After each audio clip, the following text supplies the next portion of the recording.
General elections in Jamaica are constitutionally due every 5 years, but the Prime Minister has the right to call an election at any appropriate time. In this case, it's Prime Minister Portia Simpson Miller. First thing she does is takes her pen and paper and writes to the Governor General and asks him to issue a writ. And he issues a writ which has in it the election date. So strictly speaking, it's the Governor General who not determines, but carries out her wishes or his wishes for the election date. Now, once the writ is issued, everything is measured against it.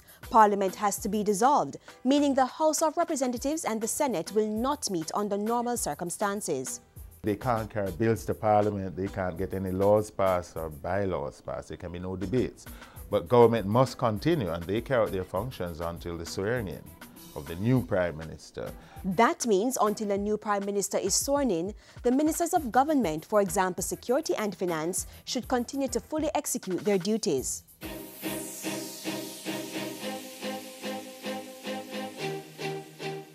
Now back to the matter of the election date. After the date is announced, Section 21 of the Representation of the People Act says that nomination day should be at least 5 clear days after the announcement. Section 21A of the Act also states that election day should not be less than 16 days and not more than 23 days after nomination day. Which is why when the Prime Minister announced the election date on Sunday, January 31, she also indicated that Parliament would be dissolved on Friday, February 5. Nomination day is Tuesday, February 9, and the general election will be Thursday, February 25. On nomination day, the process is simple. All candidates contesting the general election have to formally indicate their decision to do so.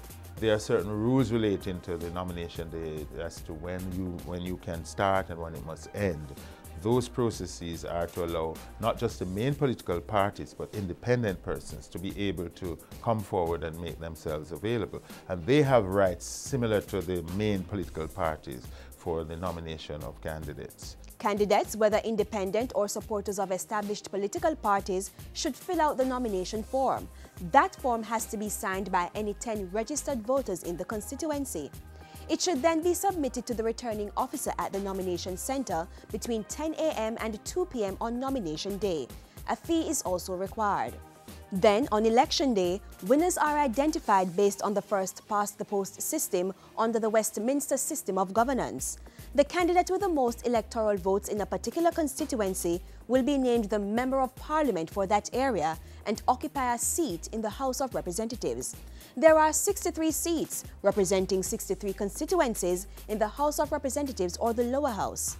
A political party is declared the victor if its candidates secure the most seats. The party or parties with the remaining seats will form the opposition. The Governor General, in his discretion, and those are the words in the Constitution, determines who commands a majority of the members of the lower house. That individual would then become the Prime Minister. The Prime Minister is later sworn in, and among the first order of business is to name a cabinet, that is, ministers with different portfolios in government. Some of these ministers will come from the pool of individuals who won their seats on election day, traditionally from the ruling party. Not less than 2 and no more than 4 of the ministers may sit in the Senate, also called the Upper House of Parliament. Unlike the House of Representatives, members of the Senate are not voted in or elected representatives. 13 of the 21 members are appointed by the Governor General on the advice of the Prime Minister, and the remaining 8 by the Leader of the Opposition. That, in essence, is how the electoral process and governance system works in Jamaica. But it doesn't work without your participation. You have the right to vote. And if your name is on the voters list on February 25, go and vote for the candidate of your choice.